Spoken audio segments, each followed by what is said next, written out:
Listen, I understand how this must sound to you. Really, I do. A woman inherits property and suddenly starts talking about Bigfoot living in the woods. You're probably assuming I'm trying to attract tourists or planning to write some sensational book to cash in on cryptid fever or set up some kind of roadside attraction where people pay admission to hear fabricated stories. But that's not what this is about at all, not even remotely. I've deliberately kept this information completely private for the past 14 years, specifically because I didn't want curiosity seekers and amateur investigators and television crews trampling through here, disrupting what exists on this land, destroying through exposure and intrusion what has been carefully protected for decades. The only reason I'm finally sharing any of this now is that I'm approaching 50 years old, and the reality of mortality has started weighing on my mind in ways it didn't before, ways I couldn't have anticipated when I was younger and felt invincible. I've come to believe that someone else needs to know about this situation, needs to understand what's really happening here in these mountains before I'm gone, and the knowledge dies with me before this extraordinary thing is lost, because I failed to pass on what I've learned and experienced. Whether you choose to believe what I'm telling you is entirely your decision to make, and I respect that completely. I'm not invested in convincing skeptics or changing anyone's worldview or winning arguments with people who've already decided that creatures like this cannot possibly exist. I'm simply documenting the truth of my experience exactly as it happened and continues to happen, creating a record that might help someone in the future, someone who might find themselves in a similar situation, someone who might inherit this responsibility when I'm no longer capable of fulfilling it. This is testimony, not entertainment. This is truth, not fiction crafted for effect. When my aunt died in early autumn of 2010, I found myself unexpectedly inheriting her entire estate, which consisted of 420 acres of densely forested mountain land in the Appalachian region of Western Virginia, not far from the West Virginia border, where the mountains rise steep and ancient from the valleys below.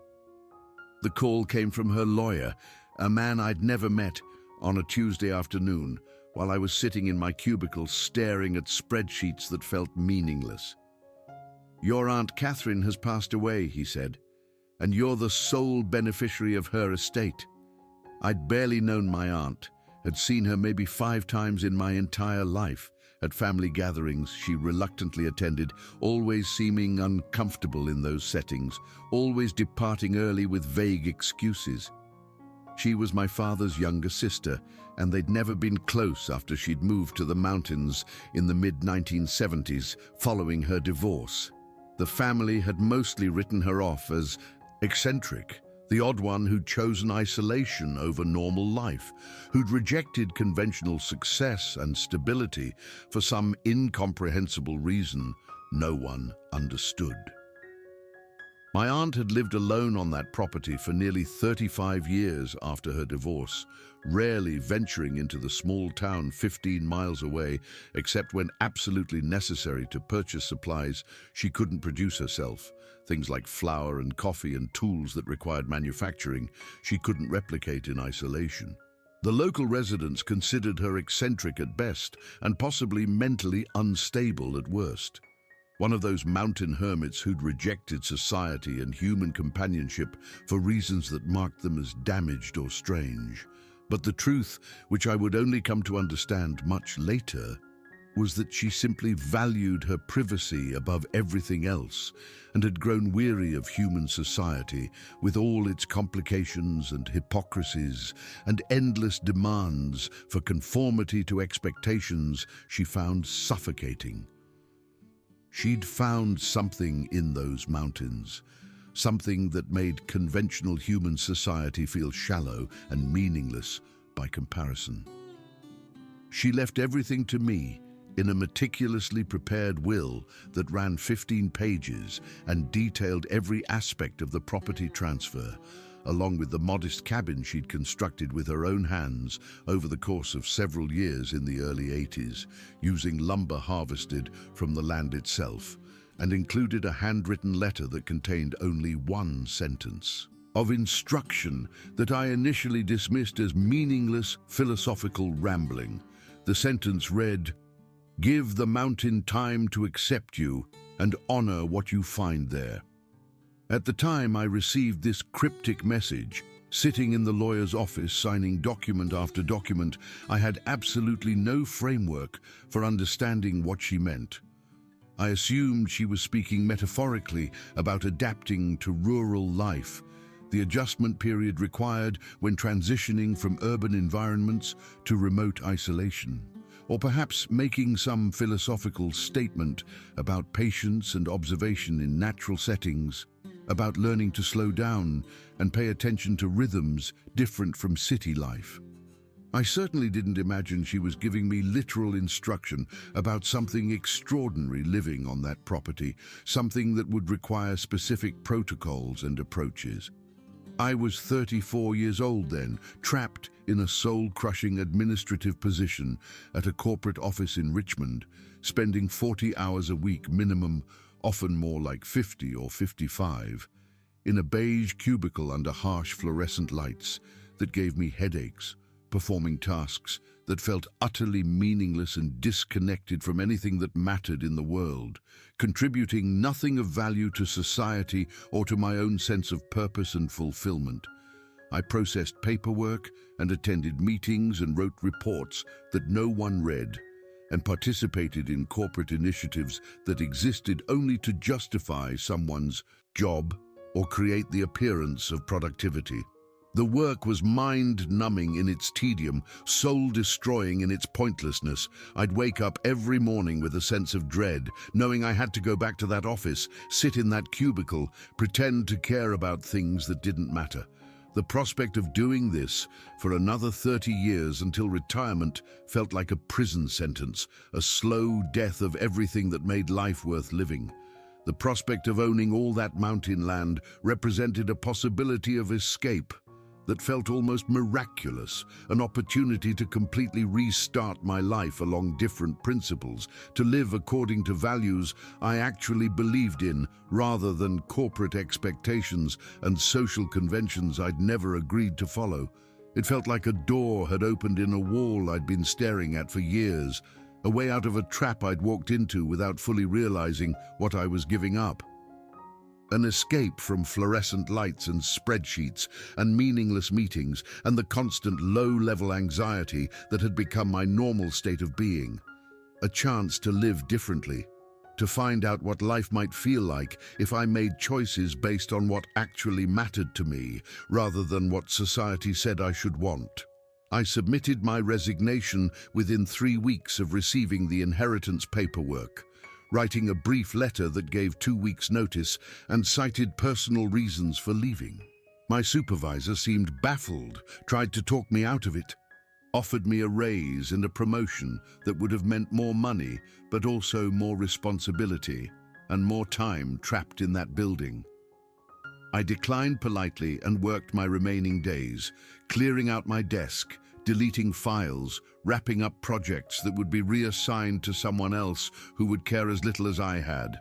My co-workers treated me like I was making a terrible mistake, abandoning security and benefits for some romantic fantasy about rural life that would inevitably disappoint me.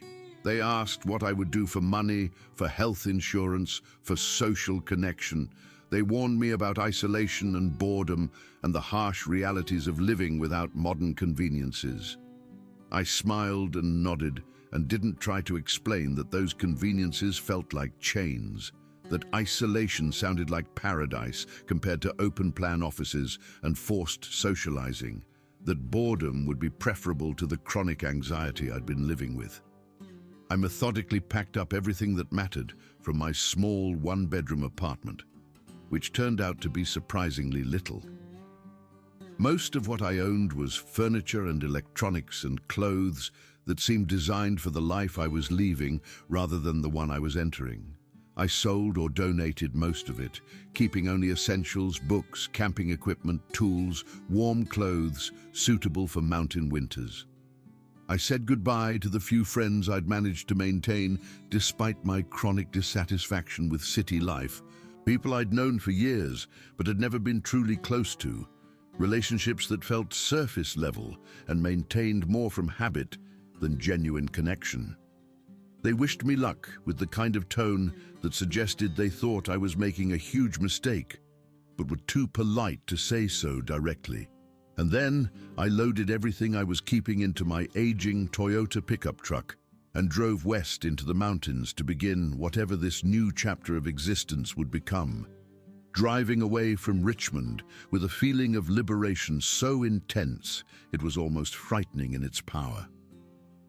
I remember the drive vividly, watching the city fade in my rear-view mirror, watching the landscape gradually transform from suburbs to small towns, to forest, feeling like I was shedding an old skin, becoming someone different with each mile that passed.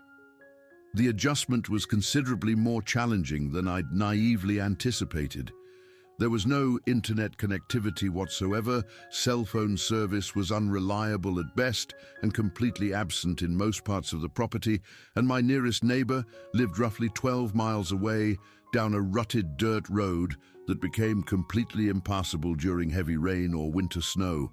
But I found myself appreciating the profound quiet in ways I hadn't expected, craving it actually, needing that absence of human noise and complication. The cabin my aunt had built was small but remarkably well constructed, demonstrating genuine skill and attention to structural detail that impressed me immediately upon first seeing it. She'd clearly known what she was doing, had taken time to learn proper building techniques, hadn't cut corners or settled for adequate when she could achieve excellent. It contained one bedroom with a window facing east to catch morning light, positioned perfectly so that sunrise would wake you naturally without need for alarm clocks, a design choice that demonstrated understanding of natural rhythms. There was a kitchen area equipped with a wood-burning stove that served both cooking and heating functions, along with a small sink connected to a hand pump that drew water from a spring located uphill from the cabin, providing clean cold water through simple gravity feed. The living space was centered around a stone fireplace she'd built using rocks gathered from the property, each stone carefully selected and fitted, the craftsmanship evident in how perfectly the stones locked together without mortar in places, creating a structure that would last centuries, and a covered porch that offered sweeping views of forested ridges extending in every direction as far as vision could reach, layers of blue-hazed mountains fading into distance, a view that never became ordinary, no matter how many times I looked at it. She'd constructed everything using lumber harvested from her own land, cutting and milling the timber herself with equipment that still sat in a small shed behind the cabin, a portable sawmill and various hand tools, all carefully maintained and stored. The interior walls were lined with shelves containing hundreds of books covering topics from natural history to philosophy to practical skills like carpentry and foraging and animal tracking, along with numerous journals filled with her handwritten observations about weather patterns, animal behavior, plant phenology, and other naturalist notes accumulated over decades of attentive observation. I spent hours reading these journals during my first months on the property, learning from her detailed records, understanding how she documented everything about this land with scientific precision. Her handwriting was neat and legible, her observations specific and detailed. She'd noted the exact dates when certain wildflowers bloomed each year, had tracked wildlife population changes over decades, had recorded weather patterns and compared them year to year. There was no television, no computer, no connection to the constant stream of digital information and entertainment that dominates contemporary life and keeps people distracted from direct experience. Just the forest, the mountains, the creek that ran through the valley below year-round, regardless of drought conditions, and silence so complete it initially felt oppressive, almost uncomfortable, until I learned to hear the subtle sounds that filled it rather than defining it as absence of noise. The silence wasn't actually silent once you paid attention. It was full of wind moving through different types of trees, each species creating distinct sounds, full of bird calls and insect songs, and the distant rushing of water over rocks, full of branches creaking and leaves rustling, and all the small sounds that comprise the ambient noise of wild places when humans aren't drowning them out with mechanical noise. During my first several months on the property, I dedicated most of my energy to basic maintenance and necessary repairs to the cabin and outbuildings, clearing years of accumulated brush from the trails my aunt had established, and systematically exploring different sections of the land to develop intimate familiarity with its geography and character. I would spend entire days walking through the forest, sometimes covering 10 or 12 miles in a day, trying to understand what had captivated my aunt so completely about this place that she'd willingly spent more than 3 decades here in virtual isolation. The forest was dominated by mature oak hickory and tulip poplar trees, with dense understory layers of rhododendron and mountain laurel that created nearly impenetrable thickets in some areas. White-tailed deer were abundant to the point of being almost commonplace. I'd see them daily. Wild turkeys moved through the property in large flocks. Black bears were present, though generally avoided direct encounters with humans. The bird diversity was remarkable, species I'd only seen in field guides suddenly becoming daily companions. The land felt vital and alive in ways that urban environments, with their pavement and managed landscaping, could never approximate. The property contained remarkable natural features that demonstrated why my aunt had chosen this particular tract of land. A spring-fed creek originated high on the ridge and flowed consistently year-round, regardless of drought conditions, its cold, clear water supporting populations of native brook trout. Ancient trees, likely 200 years old or more, towered over younger growth in scattered groves where logging had never reached. Open meadows that might once have been cleared for pasture but had been abandoned for decades now exploded with wildflowers each spring and summer. Rocky outcrops along the ridgeline provided spectacular panoramic views extending 50 miles or more on clear days. Vistas that included layers of blue-hazed mountains fading into distant horizons. And the night sky, unobscured by light pollution from cities or towns, revealed the Milky Way in stunning detail. Thousands of stars visible simultaneously, occasionally meteors streaking across the darkness. I'd never experienced anything remotely comparable to this level of natural beauty and isolation. I began noticing unusual occurrences around the beginning of my 4th month on the property. Initially, these were minor things that didn't immediately strike me as particularly significant or meaningful. I would discover carefully constructed cairns of stacked stones near the creek bank, sometimes 4 or 5 rocks balanced impossibly on top of one another in formations that clearly weren't the result of natural geological processes or random chance. My first assumption was that my aunt must have created these structures years ago, perhaps as trail markers, or simply as a meditative practice.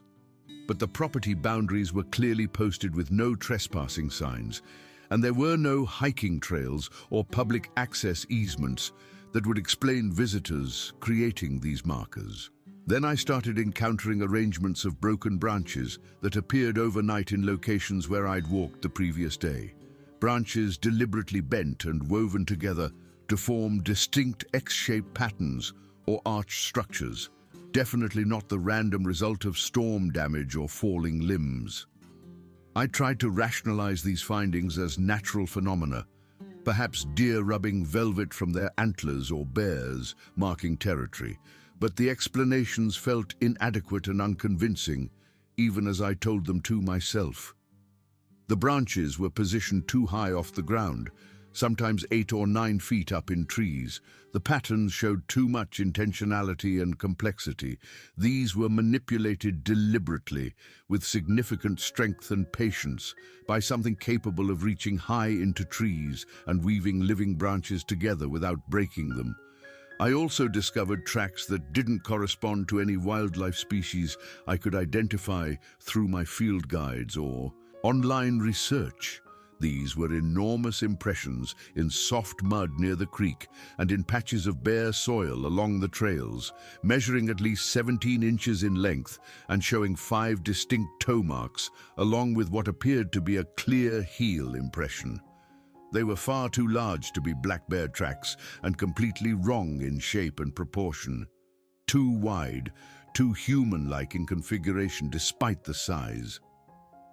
When I found a sequence of these tracks, the stride length between them suggested something walking upright with a gait that covered significantly more ground than my own steps. Something tall and powerful, moving through the forest on 2 legs rather than 4. Whatever creature was making these impressions was substantial in size and clearly bipedal, walking through my property on a regular basis based on how frequently I encountered fresh tracks. One morning in mid-September, I woke up and stepped out onto the porch to find a section of deer carcass placed directly in front of the cabin door. It was the hind quarter, relatively fresh. Couldn't have been more than a few hours old based on the condition of the meat and the fact that blood was still somewhat fluid. The flesh had been torn away from the bone rather than cut with any kind of blade, the ragged edges showing tooth marks or perhaps fingers, definitely not the clean cuts a knife would produce. My immediate thought was that a bear must have left this, but that explanation dissolved quickly under scrutiny. Bears don't leave food behind uneaten. They're opportunistic feeders who consume everything available. And this hadn't been dropped or dragged onto the porch through happenstance. It was deliberately placed, positioned with clear intentionality, right where I would immediately see it upon opening the door. This was a gift, an offering, which implied conscious thought and purpose behind the action. I experienced genuine fear in that moment. I won't pretend otherwise. I retrieved the rifle my aunt had kept in the cabin, a lever-action .30-30 that I'd been practicing with at a makeshift range, and carried it out to the porch where I sat for over an hour, scanning the tree line in every direction, watching for movement, listening for sounds that might indicate what had left this offering.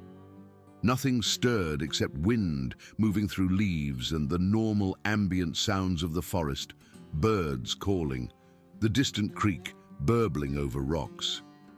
I considered calling someone for help or advice, but the absurdity of that conversation stopped me. What exactly would I report? Sheriff's department, something left meat on my porch. Can you send a deputy to investigate? They would think I was having some kind of psychological episode, a city woman who couldn't handle rural isolation and was inventing dramas. I wrapped the deer meat in plastic bags and stored it in the freezer, then scrubbed the porch boards clean with a brush and soapy water. That night I barely slept, sitting up repeatedly at every small sound, the rifle propped within reach against my bedside table, but nothing unusual occurred. The night passed with only typical nocturnal sounds, owls hunting, coyotes yipping in distant valleys. Approximately 10 days later, the same thing happened again. This time the offering was a rabbit, already skinned and gutted, the meat clean and ready for cooking, positioned in exactly the same location on the porch as the previous gift. My fear had diminished considerably by this second occurrence, replaced primarily by intense curiosity and the beginning of understanding. Whatever entity was leaving these offerings clearly wasn't attempting to frighten me or drive me away from the property.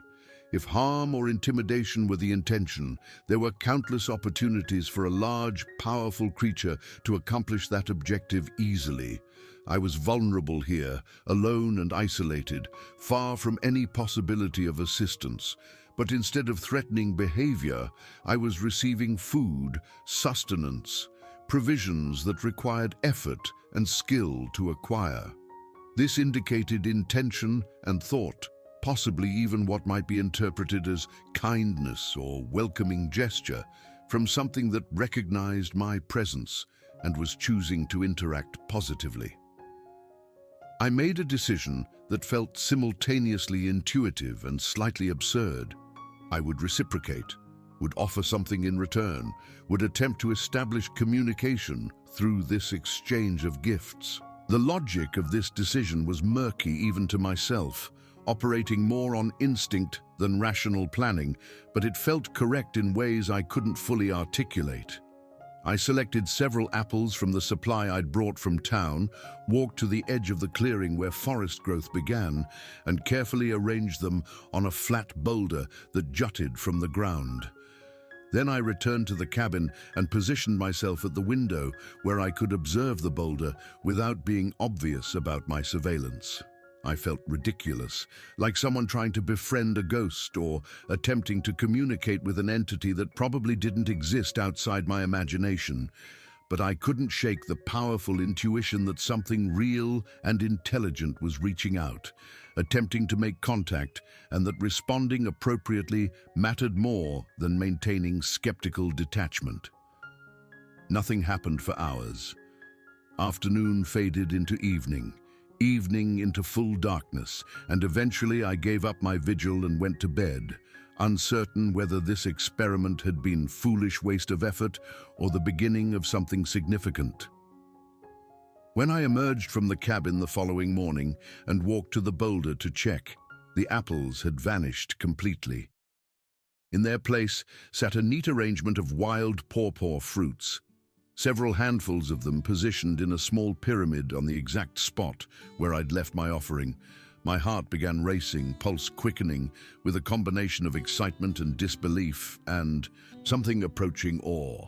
This was unmistakable communication, proof of intelligence and intention and understanding of reciprocity, the social contract of exchange that forms the foundation of relationship.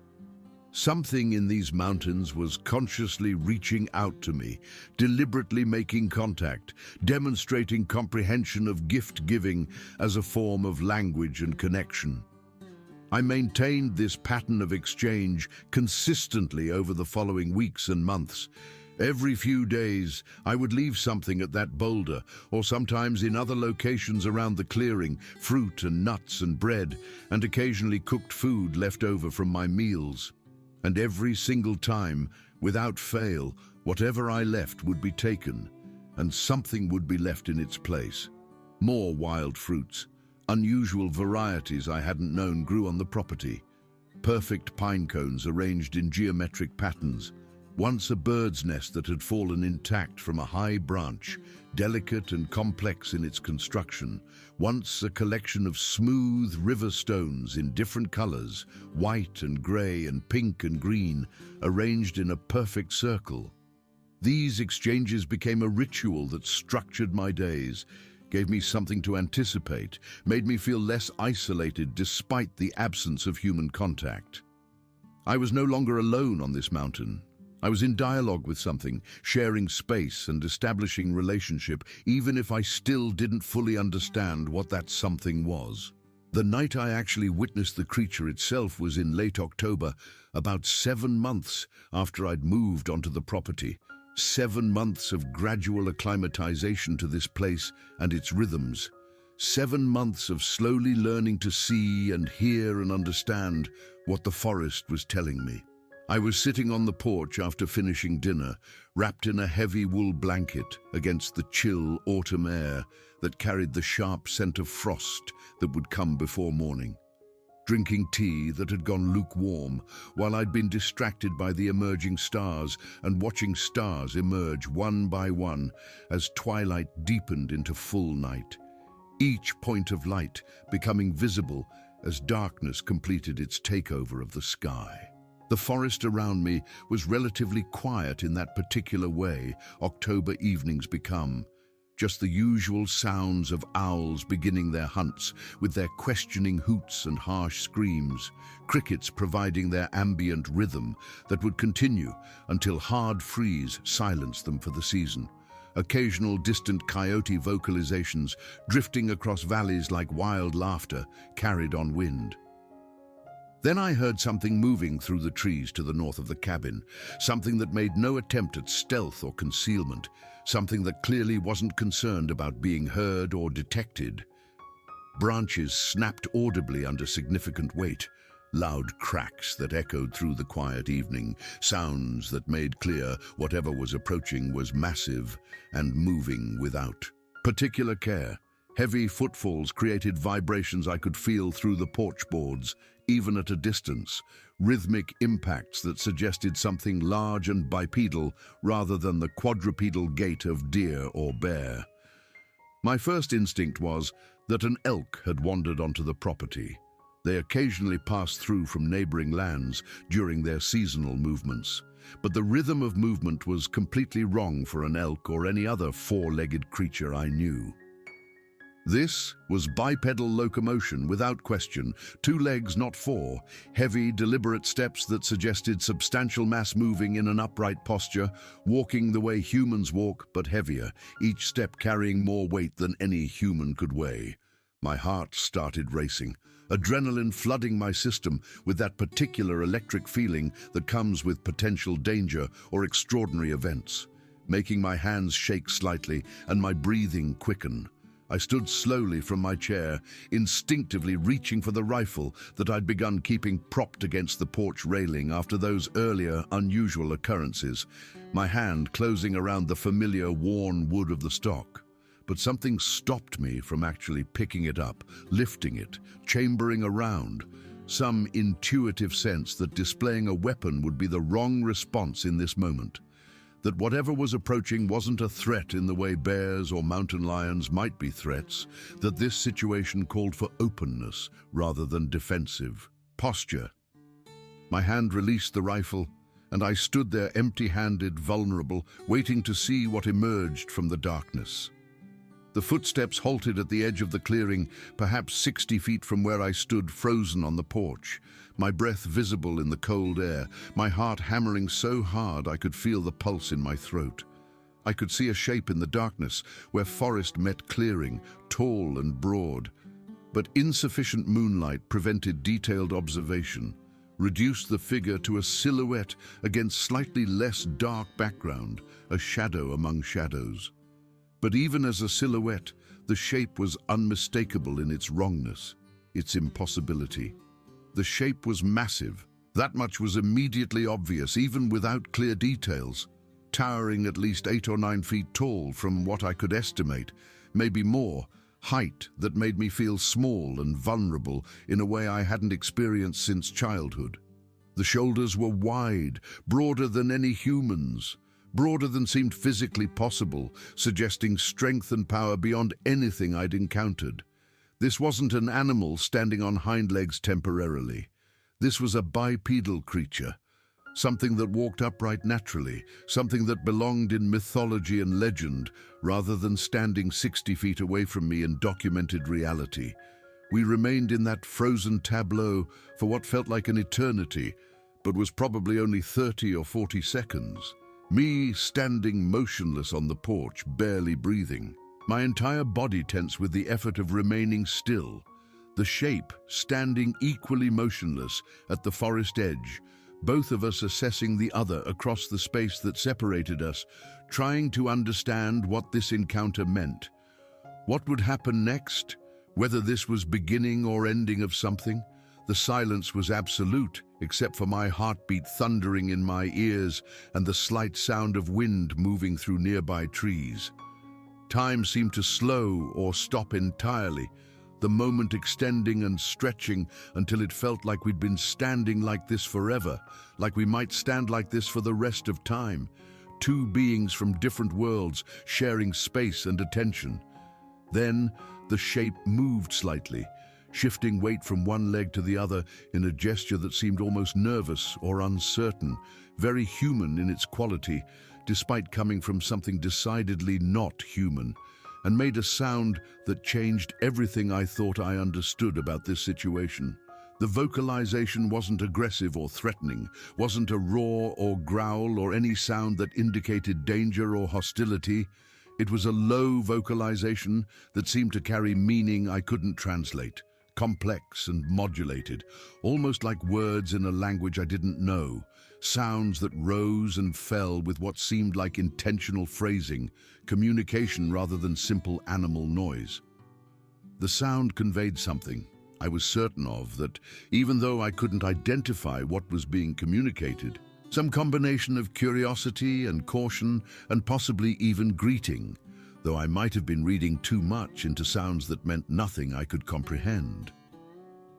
My fear, which had spiked initially when I first heard the approaching footsteps, began draining away gradually as I stood there listening to that vocalization, replaced by intense curiosity and a strange sense of privilege, of being given access to something rare and important, something most people would never experience, never even believe was possible. This was the source of the gifts I'd been finding, the creator of the stone stacks and branch arrangements and the carefully placed offerings of meat. This was the being that had been sharing this mountain with my aunt for decades before me, that had accepted her presence and developed relationship with her, that was now extending that same tentative acceptance to me. This was Bigfoot, Sasquatch, whatever name people used for something that supposedly existed only in mythology and blurry photographs and disputed eyewitness accounts, except it wasn't mythology or disputed accounts. It was standing right there in front of me, 60 feet away, but absolutely real, as solid and physical as the cabin or the trees or the mountains themselves, proof that the world contained more mystery and wonder than I'd ever imagined. I didn't know what to do, had no script or protocol for this situation, so I simply raised one hand slowly in what I hoped would be interpreted as a gesture of peace and acknowledgement. The shape remained still for several more seconds. Then I saw what might have been its arm lifting in a similar gesture, mirroring my movement. Then it turned and walked back into the forest, moving with surprising silence for something so large, and within moments, the sound of its passage had faded completely, leaving me alone on the porch in darkness, trembling slightly with adrenaline and wonder, and the profound realization that everything I thought I understood about the world had just been revealed as incomplete. I barely slept that night, lying in bed replaying those moments over and over, questioning whether I'd actually seen what I thought I'd seen, whether isolation and imagination had combined to create hallucination. But the evidence was too substantial to dismiss. The tracks, the gifts, the arranged stones and branches, the meat offerings, all of it pointed to something real and physical inhabiting this property. My aunt had known, I realized, with sudden clarity. That cryptic note about honoring what I found on the land, about giving the mountain time to accept me. She'd been trying to communicate this exact situation without stating it explicitly. She'd lived here with this creature for over 30 years, had developed relationship with it, had been accepted by it. And now it was attempting to extend that acceptance to me, testing whether I could be trusted, whether I would respect its existence and privacy. The pattern of our interaction evolved gradually over the months and years that followed that initial sighting. I continued leaving gifts, expanding the variety of offerings as I learned what seemed most appreciated. Fresh vegetables from the garden I'd established, baked goods when I made bread or sweet rolls, occasionally clothing items when the weather turned cold, thinking perhaps it might appreciate something to help with warmth, though these were always left untouched, and I eventually stopped offering them. The creature, I began thinking of her as female, though I had no real evidence for this gender assignment beyond intuition and a quality of movement that seemed feminine to me, continued reciprocating with remarkable consistency. The gifts she left evolved to include things that seemed chosen specifically for me rather than generic offerings. Interesting rocks that contained fossil impressions or unusual mineral formations, feathers from rare bird species, once a deer antler shed that was perfectly symmetrical and beautiful. These felt personal, like she was paying attention to what I might appreciate demonstrating understanding of my preferences and interests. I began seeing her more frequently, though always at a distance, always in circumstances that made clear boundaries.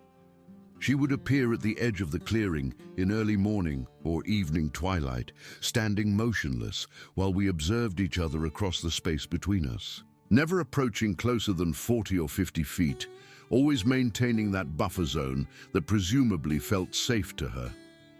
I learned to recognize her silhouette, the particular proportions of her body, the way she stood with a slight forward lean, the shape of her head and shoulders. She was enormous, probably 8.5 feet tall, covered in dark reddish-brown fur that appeared matted in some places, possibly from weather exposure or perhaps from rolling in vegetation.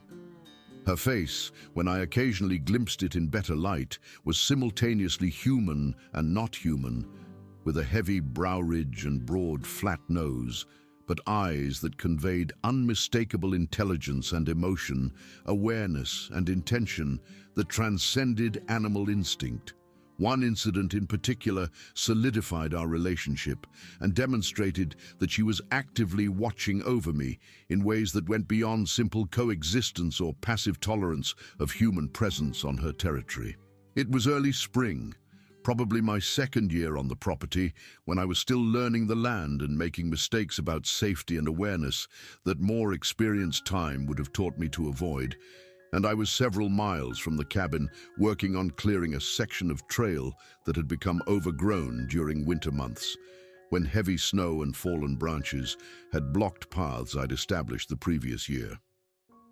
I'd been focused intensely on the physical work, sawing through fallen branches with a handsaw and dragging brush off the path to pile for later burning, building up a sweat despite cool spring temperatures, not paying adequate attention to my surroundings the way you should always do in wild places where dangerous animals live and unpredictable situations can develop rapidly.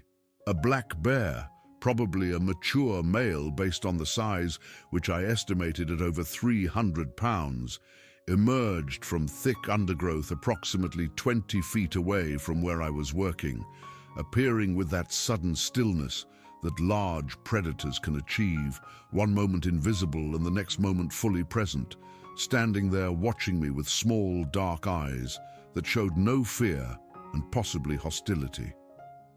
It was spring, which meant mating season for bears, which meant male bears were often more aggressive and unpredictable than usual, testosterone-driven and territorial in ways they aren't during other seasons, willing to challenge or attack things they would normally avoid.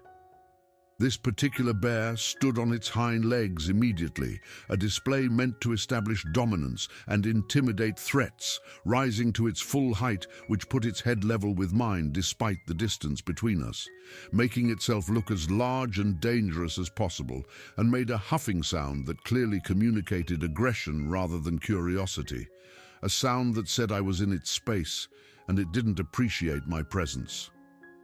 I froze completely, which is generally the correct response to a bear encounter, according to all the wildlife guides and expert advice, standing absolutely still and trying not to make any movements that might be interpreted as threatening or prey-like. But this bear wasn't backing down or showing any indication of moving away the way bears usually do when they realize they've encountered a human. It dropped to all fours after that initial display and took several deliberate steps toward me, closing the distance between us to maybe 15 feet, another clear threat display that indicated this wasn't just establishing dominance, but potentially preparing for actual attack. Its ears were back against its head, another bad sign, and its mouth was slightly open, showing teeth. And I realized, with cold terror flooding through my entire body, that this situation might actually escalate into a physical attack, that I might be about to get mauled or killed by a black bear on a spring afternoon in my second year on this property. I had no weapon with me. The rifle was back at the cabin because I'd foolishly assumed I wouldn't need it during daylight trail work in an area I'd been through many times before without incident.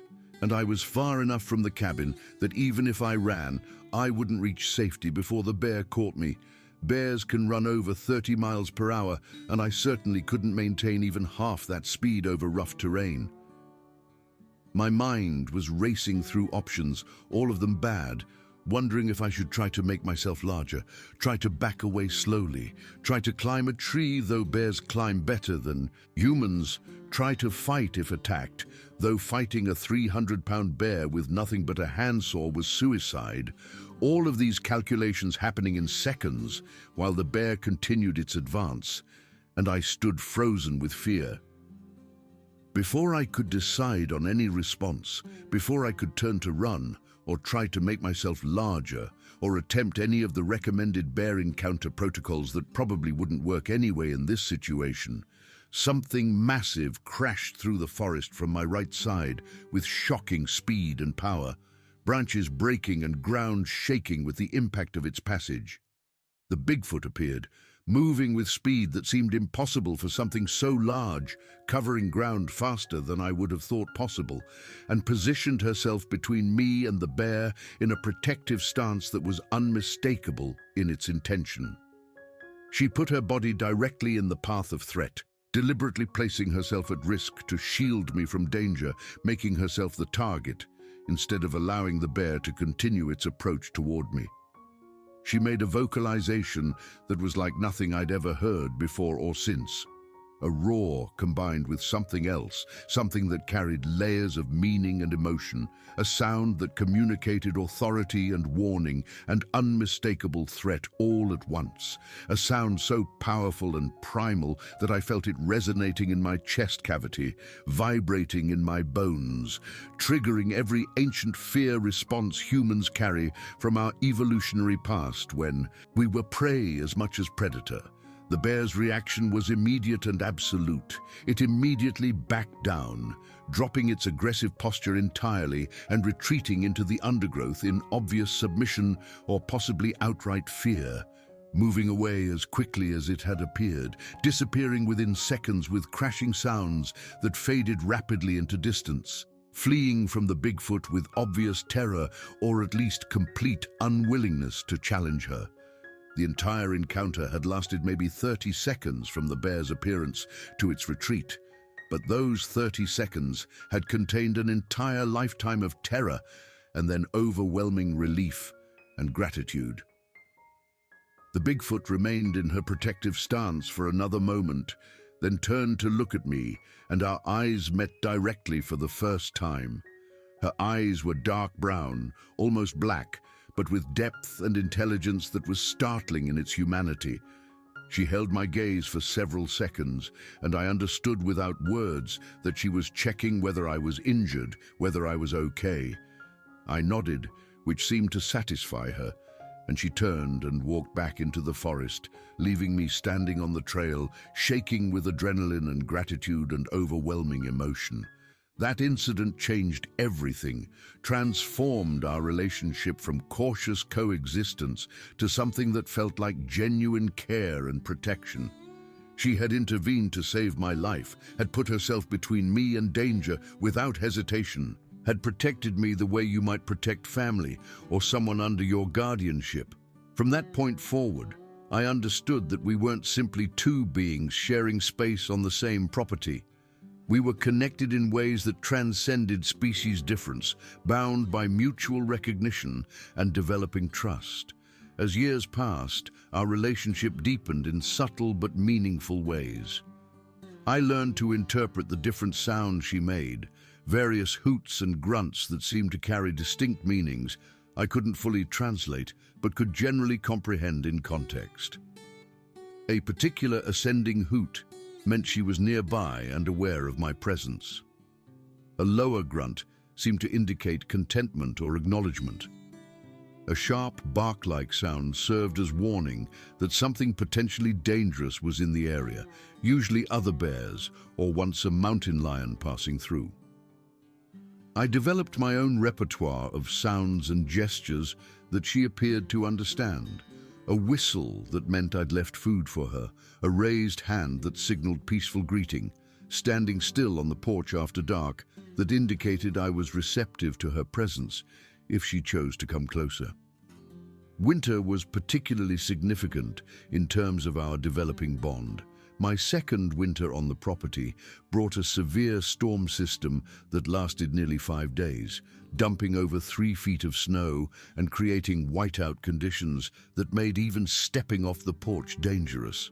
I was well stocked with firewood and food, not in immediate danger, but isolated in a way that felt more absolute than usual. On the third night of the storm, I heard heavy footsteps on the porch, distinctive and unmistakable despite the howling wind. I looked out the window to see the Bigfoot standing there, completely covered in snow and ice, checking on the cabin, making sure the structure was sound and I was safe inside. When she saw me at the window, she made that acknowledging grunt sound, then turned and disappeared back into the blizzard, apparently satisfied that I wasn't in distress. After the storm passed and I was able to venture outside again, I discovered she'd done more than just check on me. She'd cleared snow from around the woodshed door, making it accessible when it would have been buried. She'd broken ice on the spring that fed my water supply, ensuring I could access water even during the freeze.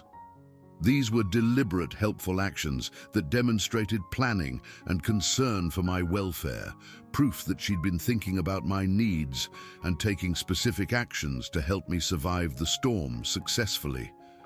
The pattern of gift exchange continued and evolved. I learned what foods she particularly appreciated.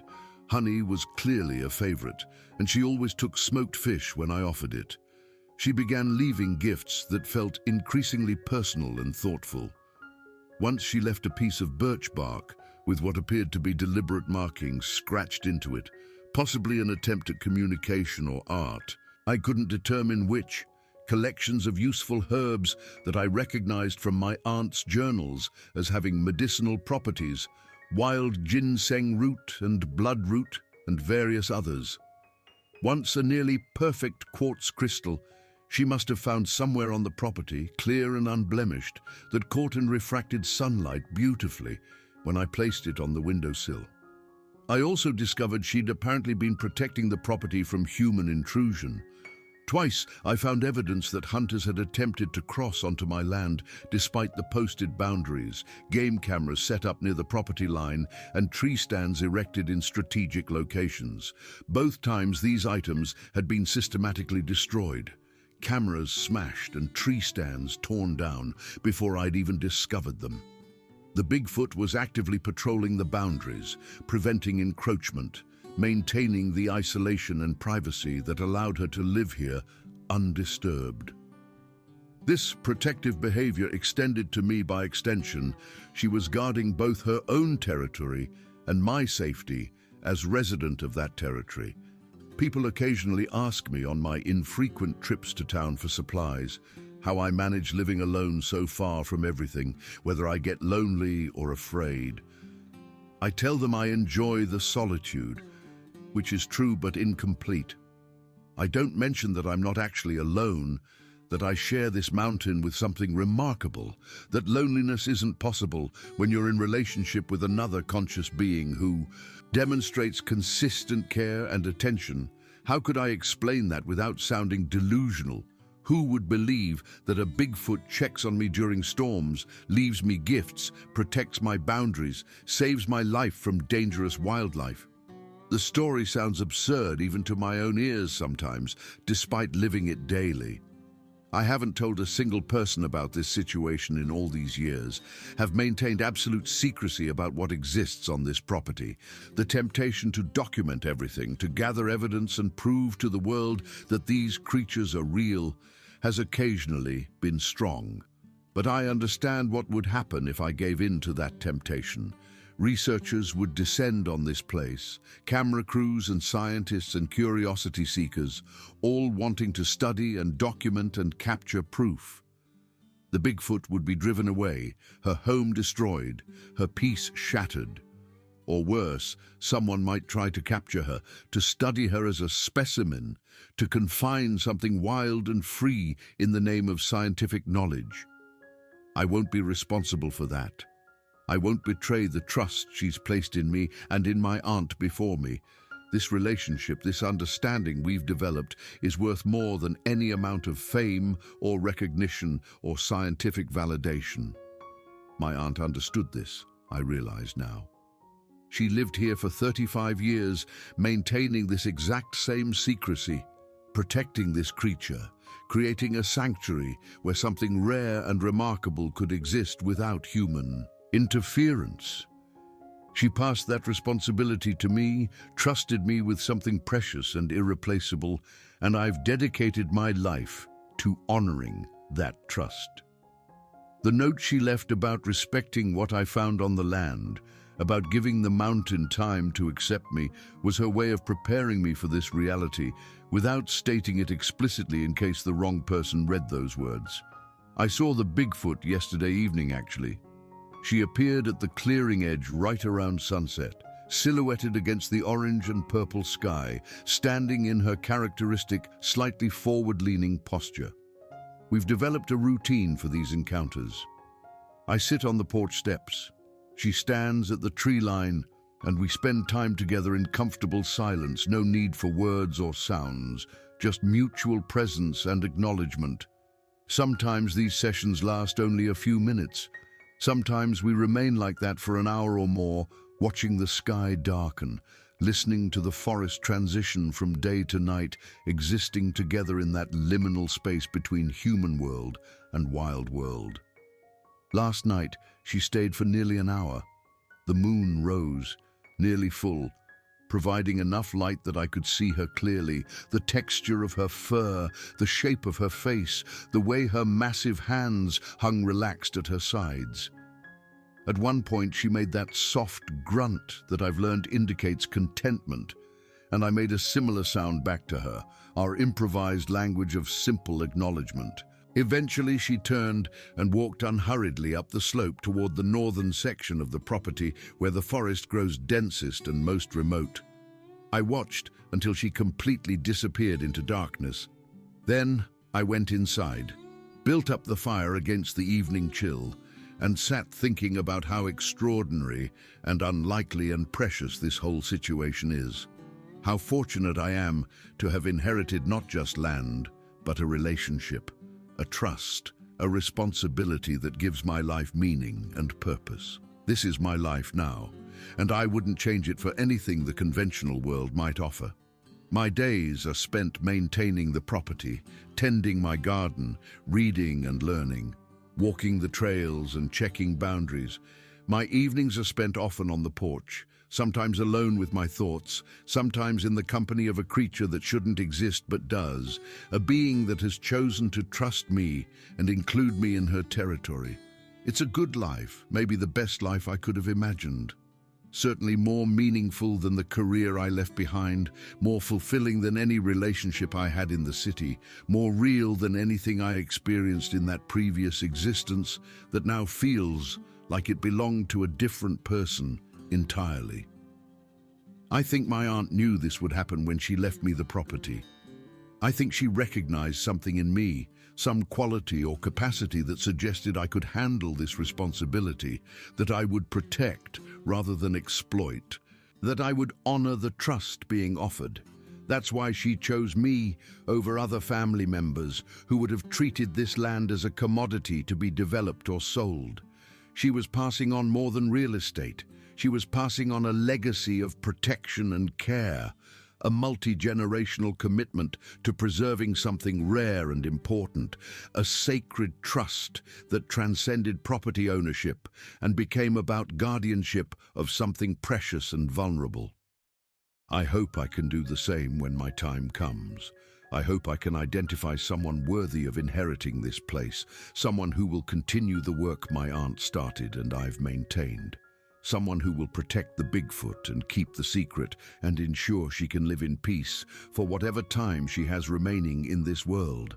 That's what matters most, not proving to skeptics that these creatures are real, not achieving recognition or fame, not selling the story for profit. What matters is protection, preservation, ensuring that this particular Bigfoot can continue existing without human interference or exploitation. Sometimes I wonder what she thinks of me. Whether she sees me as a friend, or simply a tolerated presence in her territory, or something else entirely that I can't conceptualize from my human perspective, I'll never know for certain. We don't speak the same language, not in any conventional sense, and the gulf between our species is too vast for complete understanding. But we communicate through gestures and gifts, and the simple act of showing up for each other consistently over time. Maybe that's sufficient. Maybe that's all any relationship truly requires at its foundation: consistent presence and demonstrated care, showing up and paying attention and respecting boundaries. People talk about Bigfoots, when they talk about them at all, as aggressive and dangerous creatures to fear. That hasn't been my experience even slightly. The Bigfoot on this property is gentle and careful and peaceful. She's never threatened me or given me any reason to feel afraid in her presence. If anything, she's been my protector and guardian, watching over me with attention that feels almost parental at times, ensuring my safety in this wild place we share. She saved my life during that bear encounter, and probably during other situations I wasn't even aware of. Times when she redirected dangerous wildlife away from areas where I was working or cleared hazards from trails I regularly walked. I think perhaps Bigfoots are as varied as humans in temperament and behavior. Some aggressive, some peaceful, some curious about humans, some wanting nothing to do with our species. The one I know is among the peaceful ones, the curious ones, the ones capable of trust and relationship. She could have driven me off this land years ago if she'd wanted to, could have made living here so unpleasant or frightening that I'd have had no choice but to leave. Instead, she chose connection, chose to extend to me the same trust she'd apparently shared with my aunt, chose to include me in her world rather than exclude me from it. That choice has made all the difference in my life, has transformed what might have been simple rural isolation into something rich and meaningful. I was adrift before coming here, working a job that felt meaningless, living in ways that didn't align with any sense of purpose or value, going through motions without real engagement. Now I have clear purpose. I have peace. I have connection with something ancient and mysterious, something that exists outside human categories and scientific frameworks. I have this land, this beautiful wild mountain that I get to protect and preserve. I have a reason to wake up every morning, a sense that my existence matters because I'm serving as guardian for something that needs protection. The sun is setting now as I finish writing this account. Light is turning golden across the ridges, and there's a coolness in the air that signals autumn approaching again. Another year passing, another cycle of seasons on this mountain. I'll go out to the porch soon, sit with my evening tea, and watch the forest as day transitions to night. And maybe, if circumstances align, I'll see the Bigfoot at her usual spot at the clearing edge, standing watch like she does, and we'll spend time together in that comfortable silence that has become our primary mode of connection.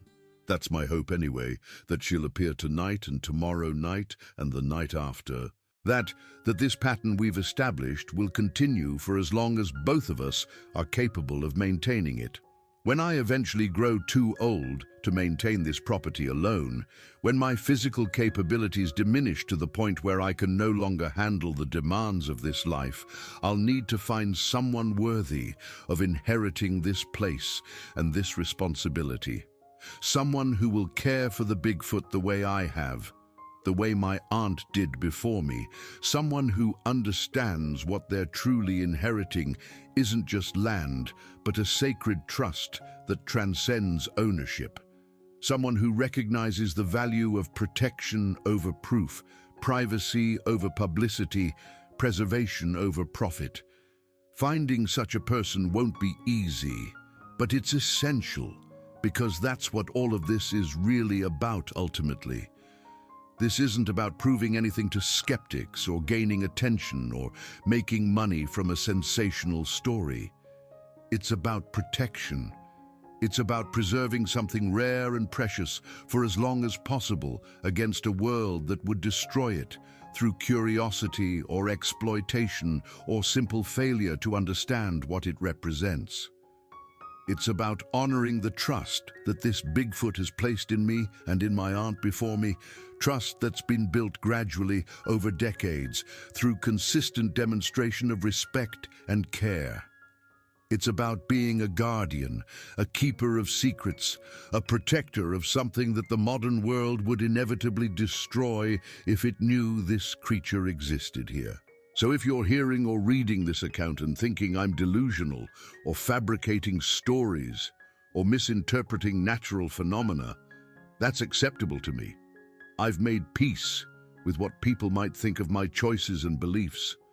I've chosen this life deliberately, chosen this land, chosen this relationship with the Bigfoot, and I would make the same choices again without hesitation, because what I have here is worth more than anything conventional society could possibly offer me. The Bigfoot is real, living on this property in the mountains my aunt left me. She's peaceful and intelligent and worthy of protection. That's the truth, regardless of whether anyone believes it. And I'm going to spend whatever years I have remaining ensuring she stays safe, stays hidden, stays free to live as she has always lived in these ancient mountains. That's my promise to my aunt, to this land, and to the Bigfoot herself. It's a promise I intend to keep until the day I die. She's protected me and trusted me and included me in her world. Now it's my responsibility to do the same for her, to guard her privacy and safety for as long as I'm capable. For as long as I'm alive and able, I'll be here on this mountain, watching over this land and the remarkable creature that calls it home. There's so much more I could share about these 14 years. So many small moments and interactions that have built this relationship into something that defines my entire existence now. The time she left a perfectly intact turtle shell on the porch, cleaned and dried, a gift that seemed chosen because she'd noticed me examining turtle shells I found in the woods, understanding that I found them beautiful and interesting. The morning I woke to find intricate patterns drawn in the dirt of my garden path, lines and curves that suggested deliberate artistic expression rather than random marks, as though she was trying to communicate something visual rather than practical. The winter evening, when I was struggling to split frozen firewood and heard sounds from the forest that made me look up to see her watching, and moments later finding that several of the most stubborn logs had been split and stacked while I'd stepped inside briefly for water, help offered without being asked, needs anticipated and met.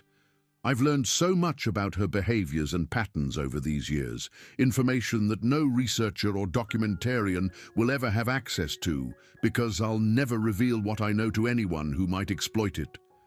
She's most active during dawn and dusk, those liminal hours when day transitions to night or night to day, though I've encountered evidence of her moving around at all hours, depending on circumstances and needs. She seems to have regular routes she travels through her territory, paths she follows repeatedly enough that I've learned to predict where I might encounter signs of her passage.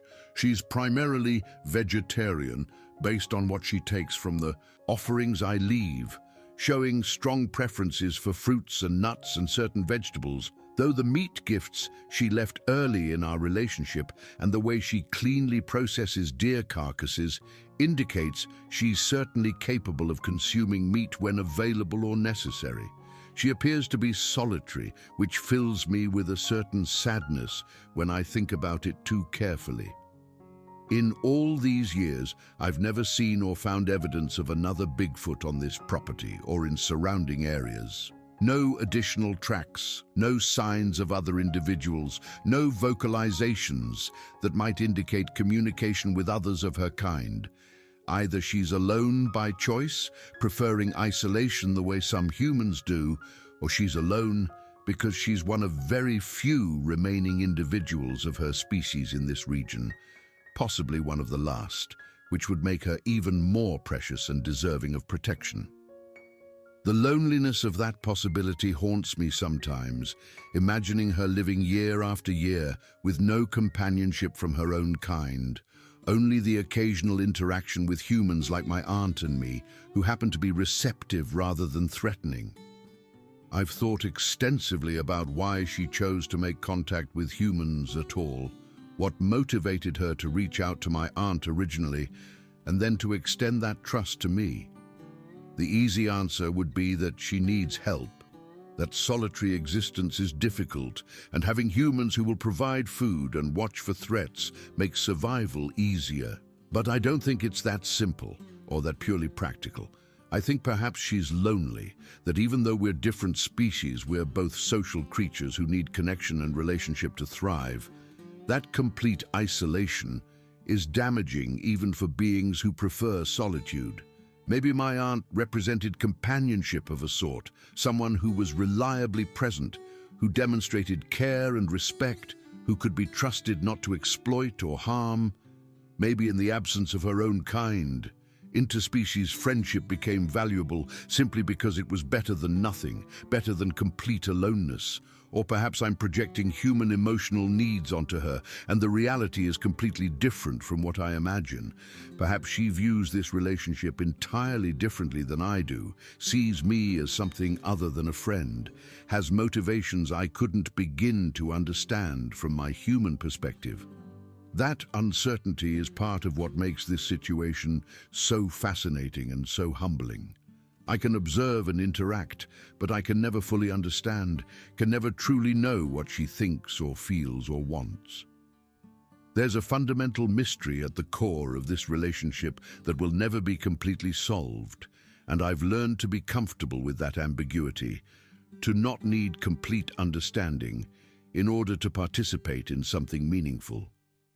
The seasonal rhythms of our interaction have become deeply familiar patterns that structure my year.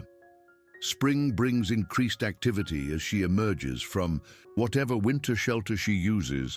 I've never discovered where she stays during the coldest months, moving around more, leaving more tracks, appearing more frequently at the clearing edge. The gifts she leaves include more bird eggs carefully collected without damaging them, and various spring plants and flowers. Summer is when I see her most often, those long twilight evenings when she'll appear and we'll spend an hour or more in each other's presence, sharing the space as darkness gradually deepens.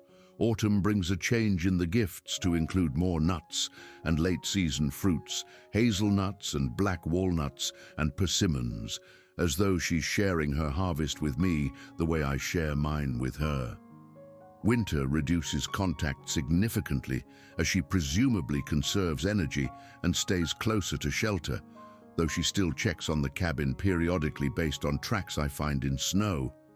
I've developed my own seasonal patterns that parallel hers to some degree. Spring means garden preparation and planting, summer means tending crops and preserving harvests, autumn means gathering firewood and winterizing the cabin. Winter means mostly staying inside and reading and working on indoor projects. But all of these activities happen with constant awareness of her presence, with attention to signs of her passage, with anticipation of possible encounters. My life is fundamentally organized around this relationship now in ways that would seem bizarre to outside observers, but feel completely natural and right to me. Sometimes I wonder what researchers would give to have the access and information I've accumulated over these years, the detailed observations of behavior and communication and intelligence that I've witnessed. I could probably write academic papers, contribute to scientific understanding of these creatures, provide evidence that might help protect other Bigfoots if any remain. But the cost would be betraying her trust, bringing attention to this location, potentially putting her in danger for the sake of human knowledge and curiosity. The trade-off isn't worth it. Her privacy and safety matter more than scientific advancement or public education or my own potential recognition as someone who proved these creatures exist. The relationship we've built matters more than anything that might be gained by exposing it. My aunt understood this completely, maintained that same ethical position throughout her decades here, never wavered in her commitment to secrecy and protection, even though she could have become famous, could have made money, could have contributed to science. She chose the harder path of silence, of protecting something vulnerable rather than exploiting it, of prioritizing the well-being of another being over her own potential gain. That's the legacy she passed to me, not just land and a cabin, but an ethical framework, a set of values about what matters most, about the right relationship between humans and wild beings. We don't fully understand. I think about legacy frequently now as I age and mortality becomes more real and present than it was in my younger years. What will happen to this place when I'm gone? Who will protect her then? These questions keep me awake sometimes, worrying about the future, about whether I can find someone trustworthy to inherit this responsibility. I've started writing detailed instructions, creating documents that explain the history and the situation and the protocols that must be followed, preparing information for whoever comes next.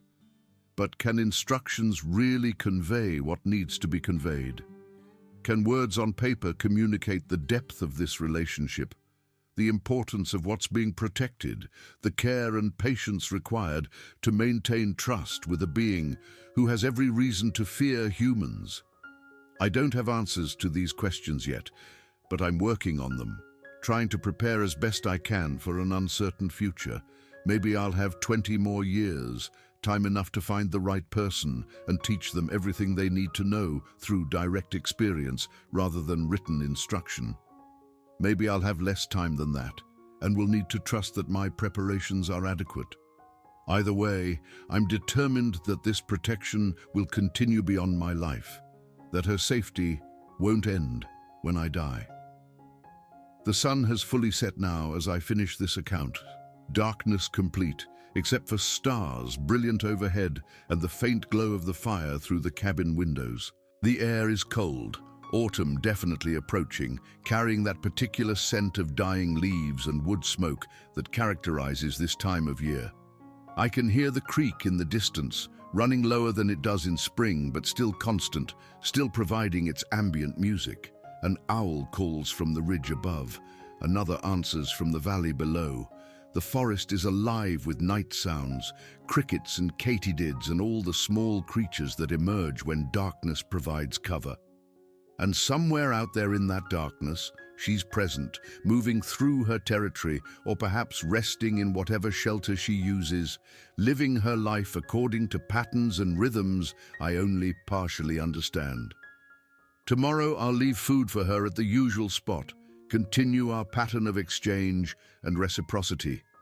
Tomorrow evening I might see her at the clearing edge, or I might not, each encounter a gift rather than an expectation. And the day after that, and the day after that, this pattern will continue, this strange and wonderful relationship that gives my life meaning and purpose beyond anything I could have imagined when I was sitting in that cubicle in Richmond, feeling like my existence was pointless. This is my life now, and it's more than I ever dreamed possible. It's certainly more meaningful than anything conventional society offered me, more real and immediate than any career or relationship I had in my previous existence. I have purpose here, guardian of something rare and precious, protector of a being who trusts me with her life and safety, participant in a mystery that most people believe doesn't exist. I have connection that transcends species and language, relationship built on mutual respect and demonstrated care over years of patient interaction. I have this mountain, this forest, this creek and these ridges and these ancient trees, all of it under my protection, all of it mattering in ways that corporate work never mattered. When I'm old and my body fails and I can no longer maintain this place alone, when that inevitable day comes, I hope I will have found someone to receive this trust, someone capable of understanding what they're inheriting and committed to continuing the protection. That's my most important remaining task, ensuring this doesn't end with me. And if I succeed in that task, if I manage to pass this on to someone worthy, then I'll be able to die knowing I fulfilled my purpose, honored my aunt's legacy, kept faith with the Bigfoot who chose to trust us. That's all I can hope for, really, to have lived well and protected well and passed on something important. That would be enough. That would be a life well lived, regardless of how the world judges or understands it.